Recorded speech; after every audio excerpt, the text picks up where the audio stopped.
السلام علیکم۔ دیکھتی آنکھوں اور مسکراتے ہونٹوں کو کریم کے کا سلام۔ آگ۔ ایک عورت نے ایک عالم سے پوچھا، میں اپنے بچوں کے ساتھ ایسا کیا کروں کہ فجر کے وقت نماز کے لیے گہری نیند کے باوجود ان کو اٹھا سکوں؟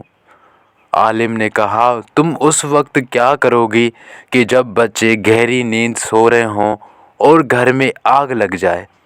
عورت نے کہا، میں انہیں جگاؤں گی۔ عالم نے پوچھا، ان کی نیند گہری ہوئی اور وہ نہ اٹھے تو؟ عورت نے کہا، اللہ کی قسم، میں انہیں گردنوں سے پکڑ کر گھسیٹتے ہوئے آگ سے بچا کر باہر لے جاؤں گی۔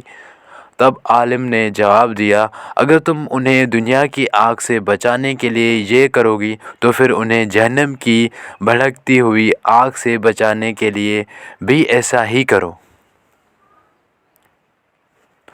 تو ڈیئر فرینڈس، ہمیں اپنے ماں باپ، اپنی اولاد، اپنے بہن بھائیوں کو، اپنے دوستوں کو نماز پڑھنے کی تاکید کرنی چاہیے تاکہ اس ثواب میں ہم بھی شریک ہو سکیں۔ اللہ تعالیٰ ہم سب کو 5 وقت نماز پابندی سے پڑھنے کی توفیق عطا فرمائے۔ آمین۔